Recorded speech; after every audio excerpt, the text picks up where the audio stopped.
ವಚನ ಸತ್ಯ ವಚನ, ಭೂಮಿಗೆ ಬಂದ ವಚನ.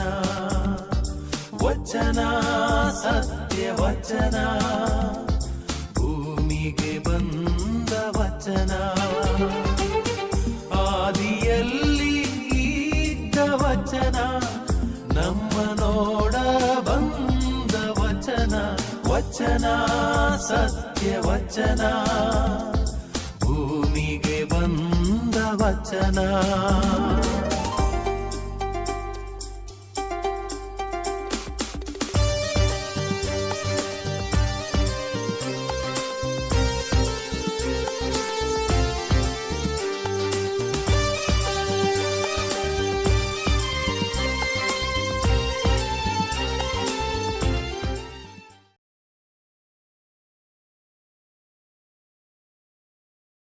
ಪಿತನ ಸುತನ ಮತ್ತು ಪವಿತ್ರ ಆತ್ಮನ ನಾಮದಲ್ಲಿ ಆಮೆನ್.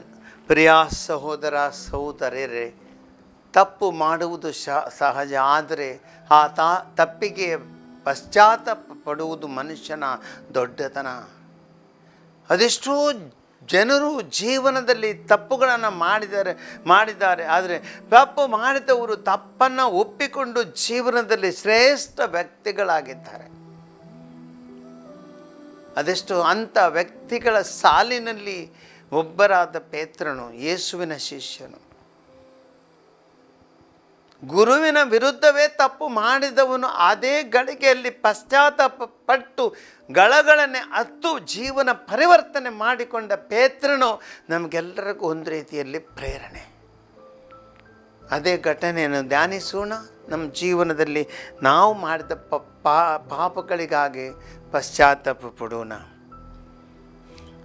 ಇವತ್ತಿನ ಶುಭ ಸಂದೇಶ ಲೂಕನ ಸಂದೇಶದಿಂದ ಆರಿಸಲ್ಪಟ್ಟಿದೆ. ಅಧ್ಯಾಯ 22, ವಾಕ್ಯ 61ರಿಂದ 62. ಆಗ ಪ್ರಭು ಯೇಸು ಹಿಂದಿರುಗಿ ಪೇತ್ರನನ್ನು ದಿಟ್ಟಿಸಿ ನೋಡಿದರು. ನಾನು ಈ ದಿನ ಕೋಳಿ ಕೂಗುವ ಮೊದಲೇ ನಾನು ಆತನನ್ನು ಅರಿಯನು ಎಂದು 3 ಬಾರಿ ನನ್ನನ್ನು ನಿರಾಕರಿಸುವೆ ಎಂದು ಯೇಸು ನುಡಿದಿದ್ದ ಮಾತುಗಳು ಪೇತ್ರನ ನೆನಪಿಗೆ ಬಂದವು. ಅವನು ಹೊರಗೆ ಹೋಗಿ ಬಹಳವಾಗಿ ವ್ಯಥೆಪಟ್ಟು ಅತ್ತನು. ದೇವರ ಯೇಸು ಕ್ರಿಸ್ತರ ಶುಭ ಸಂದೇಶವಿದು. ಪ್ರಿಯ ಸಹೋದರ ಸಹೋದರಿಯರೇ, ನಾನೊಂದು ಶಾಲೆಯಲ್ಲಿ ಸಂಚಾಲಕನಾಗಿದ್ದಾಗ ಆ ಒಬ್ಬ ಶಾಲೆಯ ವಿದ್ಯಾರ್ಥಿ ಒಂದು ದೊಡ್ಡ ತಪ್ಪು ಮಾಡಿಬಿಟ್ಟ.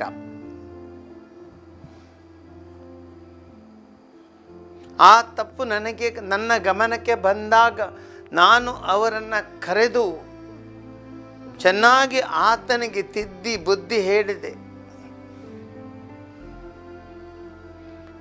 ನನ್ನಲ್ಲಿ ಬಂದಾಗ ನಾನು ಏನು ನಡೆದಿಲ್ಲ ಎಂಬ ರೀತಿಯಲ್ಲಿ ನಡೆದುಕೊಂಡ ವಿದ್ಯಾರ್ಥಿಗೆ ನಾನು ಒಳ್ಳೆ ಮಾಡಿ ತಿಳುವಳಿಕೆ ಕೊಟ್ಟೆ. ನೋಡಪ್ಪ, ನೀನು ತಪ್ಪು ಮಾಡಿದ್ಯಾ, ನನಗೆ ಗೊತ್ತು. ಎಷ್ಟೇ ನೀನು ನನ್ನಲ್ಲಿ ಪುರಾವೆಗಳಿವೆ. ನೀನು ತಪ್ಪಿಸ್ಕೊಂಡು ಜೀವನ ಹಾಳು ಮಾಡಬೇಡ.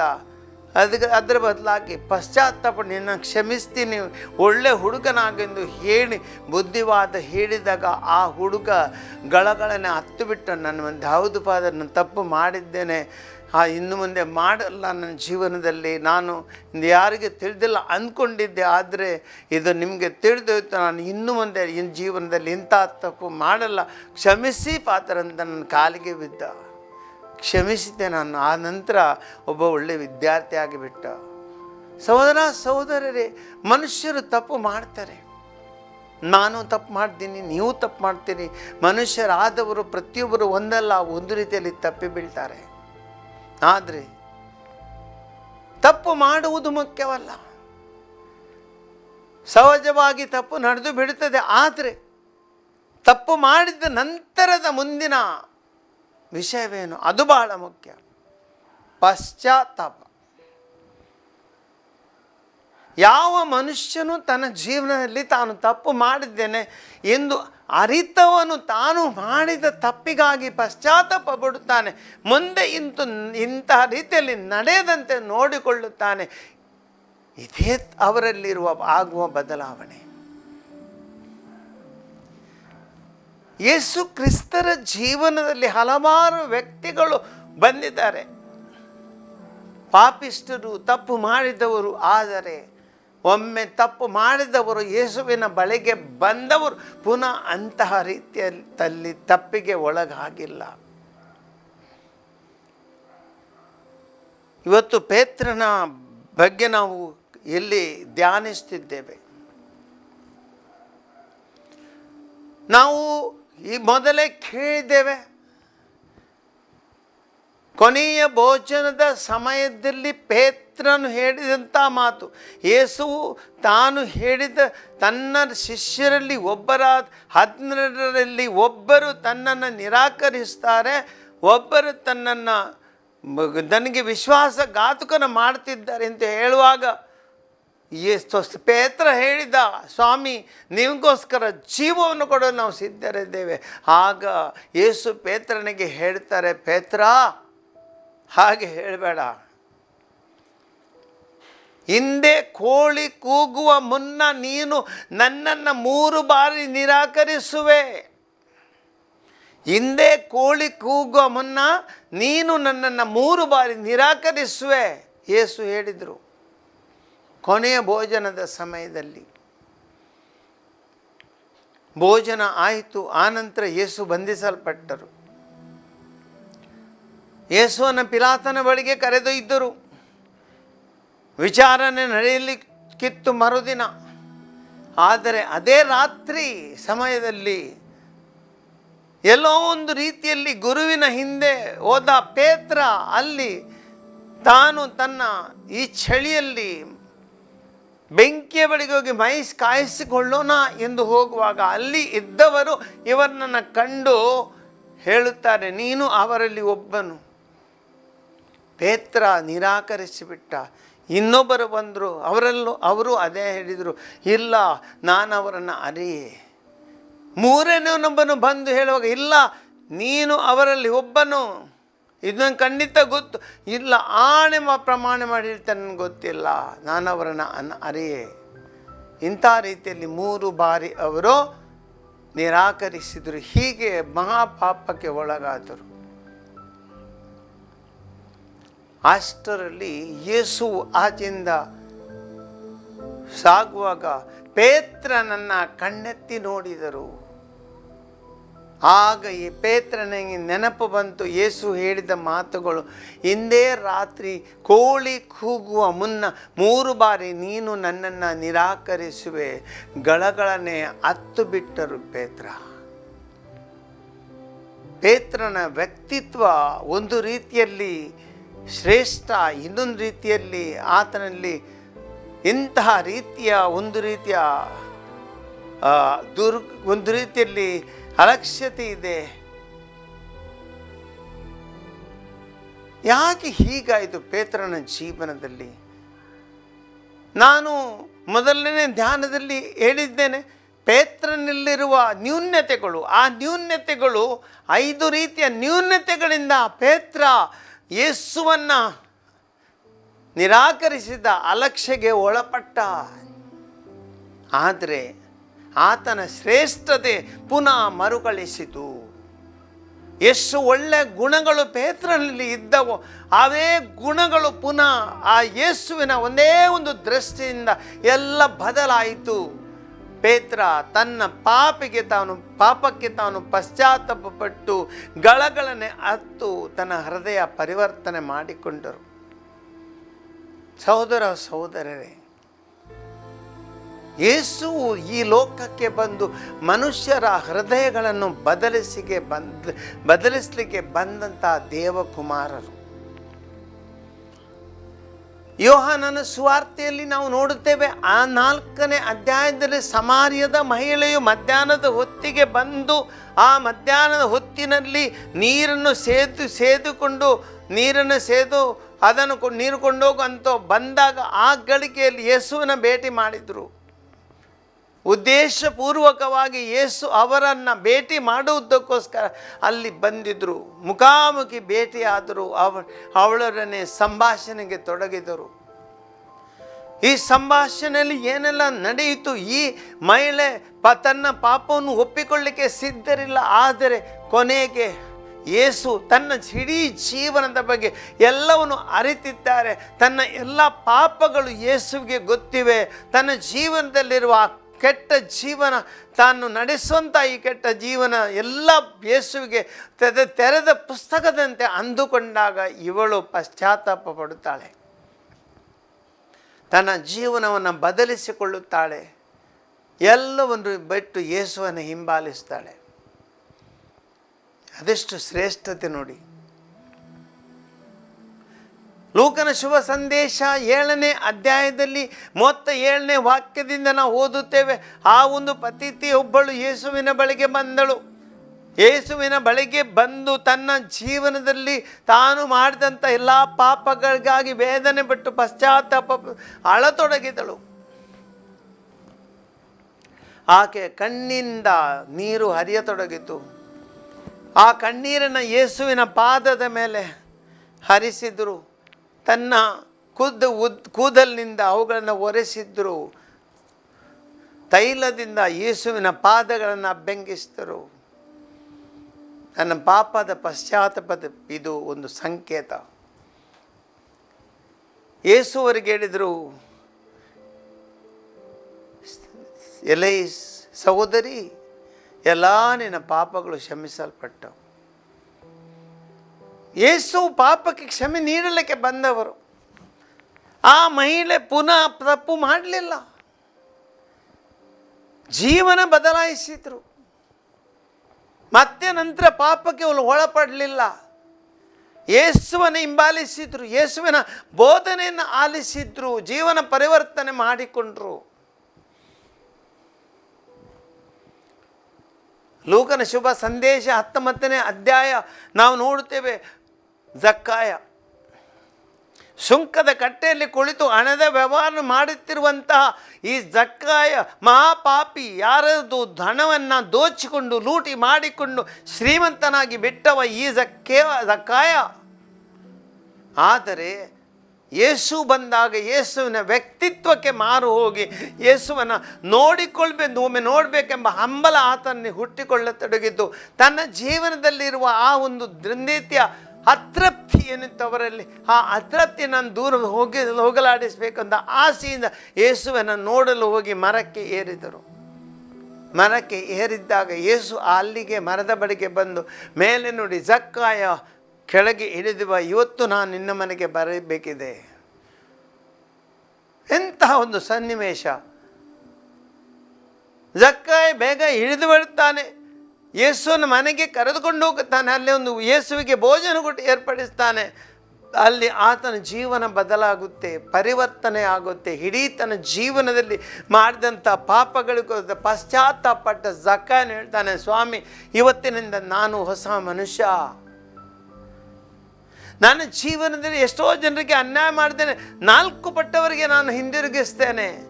ನನ್ನಲ್ಲಿರುವ ಆಸ್ತಿ, ಇದು ಅಕ್ರಮ ಆಸ್ತಿಯನ್ನು ಬಡವರಿಗೆ ಹಂಚಿಬಿಡ್ತೇನೆ. ಪರಿವರ್ತನೆ.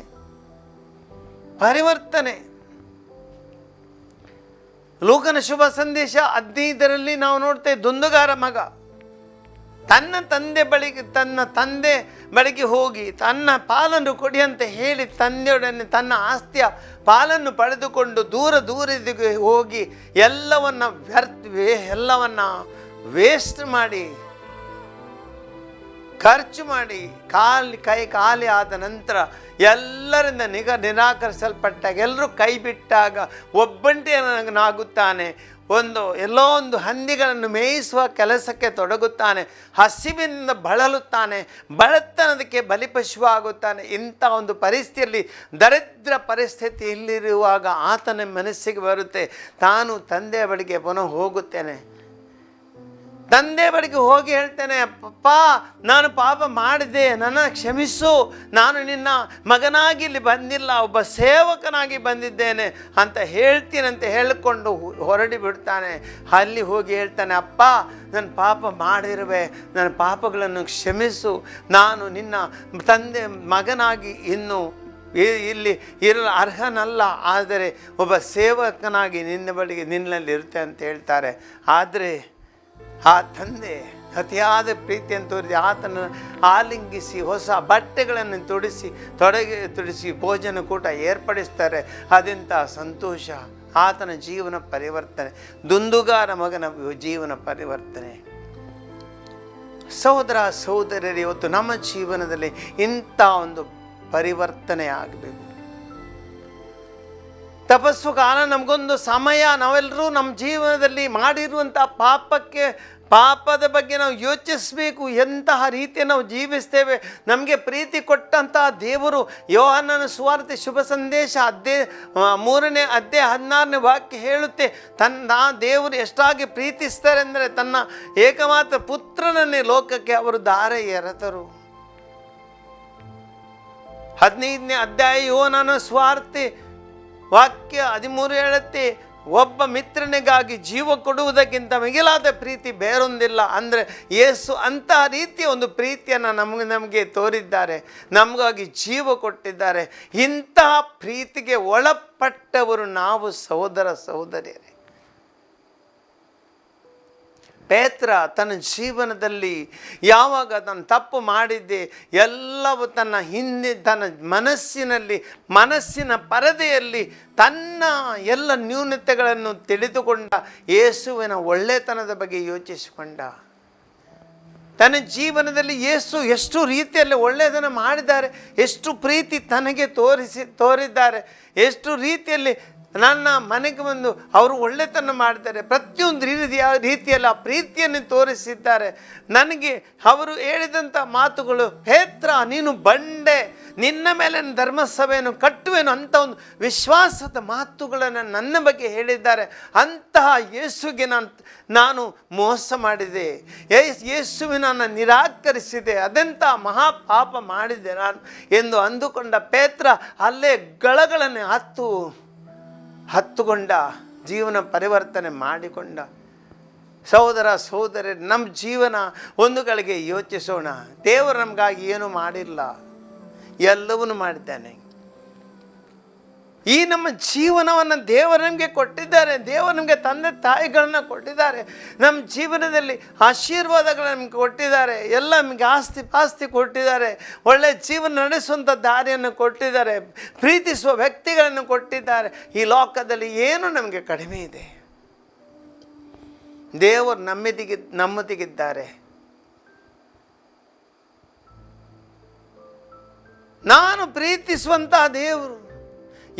ನೆನಪಿಸೋಣ, ಯೆಶಾಯ ಪ್ರವಾದಿಯ ಗ್ರಂಥದಲ್ಲಿ 49ನೇ ಅಧ್ಯಾಯ ವಾಕ್ಯ, ಅದನ್ನು ನೆನಪಿಸೋಣ. ಆ ವಾಕ್ಯ ಏನು ಹೇಳುತ್ತೆ ನಮಗೆ? ಮೊಲೆಯನ್ನು ಉಣಿಸುವ ತಾಯಿಯಾದರೂ ತನ್ನ ಕಂದನನ್ನು ಮರೆತು ಬಿಡಬಹುದು, ಆದರೆ ನಾನು ನಿಮ್ಮನ್ನು ಮರೆಯಲ್ಲ.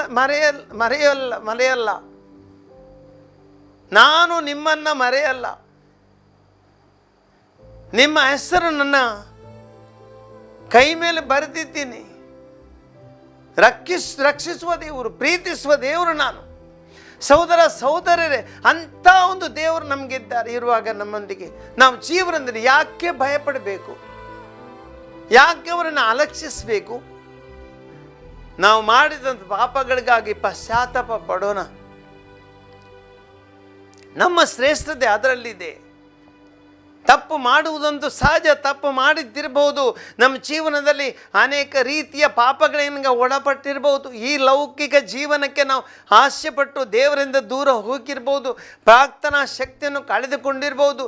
ನಮ್ಮ ಕುಟುಂಬದಲ್ಲಿ ಒಬ್ಬ ಗಂಡ ಹೆಂಡತಿ ಒಳ್ಳೆಯ ಪ್ರೀತಿಯಿಂದ ನಾವು ಜೀವಿಸದೆ ಇರ್ತಿರ್ಬೋದು. ಅದರ ಮಕ್ಕಳನ್ನು ಅಲಕ್ಷಿಸ್ತಿರಬಹುದು, ಅಥವಾ ಜೀವನದಲ್ಲಿ ಇತರರಿಗೆ ಕೆಟ್ಟ ಒಂದು ರೀತಿಯ ನಾವು ಪ್ರೇರಣೆ ಕೊಡ್ತಾ ಇರ್ಬೋದು. ಇಂಥ ರೀತಿಯಲ್ಲಿ ತಪ್ಪುಗಳು ಮಾಡ್ತಿದ್ದೇವೆ. ಆದರೆ ಇವತ್ತು ನಮಗೆ ಸಮಯ, ನಾವು ಈ ತಪಸ್ಸು ಕಾಲದಲ್ಲಿ ನಮಗೊಂದು ಸುಸಮಯ, ನಾವೆಲ್ಲರೂ ಪಶ್ಚಾತ್ತಾಪ ಪಡುವುದು. ಸಹೋದರ ಸಹೋದರರೇ, ಅದೆಷ್ಟೋ ಧ್ಯಾನ ಕೂಟಗಳು ನಡೀತಾ, ಈ ಧ್ಯಾನ ಕೂಟಕ್ಕೆ ಹೋಗೋಣ, ಪ್ರಾರ್ಥನೆಯನ್ನು ನಡೆಸೋಣ, ದೇವರ ವಾಕ್ಯವನ್ನು ಆಲಿಸೋಣ, ಪೇತ್ರನ ಜೀವನದ ಬಗ್ಗೆ ಧ್ಯಾನಿಸೋಣ, ಸಂತ ಪೌಲರ ಜೀವನವನ್ನು ನೆನಪಿಸೋಣ. ದಮಾಸ್ಕದ ದಾರಿಯಲ್ಲಿ ಯೇಸುವಿನ ಭೇಟಿಯಾದಾಗ ನೆಲಕ್ಕೆ ಎರಗಿದ ಆ ಸೌಲ ಸತ್ತು ಪೌಲ ಜೀವವಾಗಿ ಬಂದ ಹೊಸತನದ ಜೀವನ ಪ್ರಭುಲನದ್ದು. ಇಡೀ ಯೇಸು ಕ್ರಿಸ್ತರ ಶುಭ ಸಂದೇಶವನ್ನು ಲೋಕಕ್ಕೆ ಸಾರಿಸಿದ ಮಹಾ ವ್ಯಕ್ತಿ. ಇಂತಹ ವ್ಯಕ್ತಿಗಳ ಪ್ರೇರಣೆಯನ್ನು ಪಡೆಯೋಣ. ಜೀವನ ಪರಿವರ್ತನೆಯನ್ನು ಮಾಡಿಕೊಳ್ಳೋಣ. ಇದು ಬಹಳ ಮುಖ್ಯ. ಜೀವನ ಪರಿವರ್ತನೆ ಮಾಡಿ ದೇವರ ಬಳಿಗೆ ನಾವು ಬರಬೇಕು. ಹೊಸದಾಗಿ ದೇವರನ್ನು ನಾವು ಇದು ಪ್ರತಿಯೊಬ್ಬರು ದೇವರನ್ನು ನಾವು ಹಿಂಬಾಲಿಸಬೇಕು, ಅವರ ಶಿಷ್ಯರಾಗಬೇಕು, ಅವರಿಗೆ ಸಾಕ್ಷಿ ಆಗಬೇಕು. ಇದಕ್ಕಾಗಿ ದೇವರಲ್ಲಿ ಪ್ರಾರ್ಥಿಸೋಣ. ದಯಾಮಯಿ ದೇವರೇ, ಶ್ರೇಷ್ಠ ದೇವರು, ಮನುಷ್ಯನ ಪ್ರೀತಿದಂಥ ದೇವರು, ನಿಮ್ಮಲ್ಲಿ ಬರೀ ಪ್ರೀತಿ ಮತ್ತು ಪ್ರೀತಿ ಇದೆ, ಬೇರೆ ಏನಿಲ್ಲ. ಜೀವನದಲ್ಲಿ ಮನುಷ್ಯ ಸಹಜತೆಯಿಂದ ನಾವು ಅನೇಕ ತಪ್ಪುಗಳನ್ನು ಮಾಡಿದ್ದೇವೆ. ಪ್ರತಿಯೊಂದು ಪಾಪಗಳಿಗಾಗಿ ನಾವು ಪಶ್ಚಾತ್ತಾಪ ಪಡುತ್ತೇವೆ, ಕ್ಷಮಿಸಿ ಅಂತ ಬೇಡಿಕೊಳ್ಳುತ್ತೇವೆ. ಯೇಸುವೆ, ನಮ್ಮನ್ನು ಕ್ಷಮಿಸಿರಿ. ಪ್ರತಿಯೊಂದು ನಾವು ಮಾಡಿದಂಥ ದೊಡ್ಡ ಮತ್ತು ಚಿಕ್ಕ ಪ್ರತಿಯೊಂದು ಮಹಾಪಾಪಗಳಿಗಾಗಿ ಅಥವಾ ಚಿಕ್ಕ ಪಾಪಗಳನ್ನು ಪ್ರತಿಯೊಂದುಗಳಿಗಾಗಿ ನಮಗೆ ಕ್ಷಮೆಯನ್ನು ನೀಡಿರಿ. ನಿಮ್ಮ ಕರುಣೆ ಪ್ರೀತಿಯನ್ನು ನಮಗೆ ತೋರಿಸಿರಿ. ಈ ತಪಸ್ಸು ಕಾಲದಲ್ಲಿ ಹೃದಯ ಪರಿವರ್ತನೆ ಮಾಡುವಂಥ ದಿವ್ಯ ಶಕ್ತಿಯನ್ನು ನಮಗೆ ನೀಡಿರಿ. ನಮ್ಮ ಜೀವನದಲ್ಲಿ ಹೊಸತನ ತನ್ನಿರೆಂದು ನಾವು ನಿಮ್ಮದೇ ಪ್ರಾರ್ಥಿಸ್ತೇವೆ. ಆಮೇಲೆ.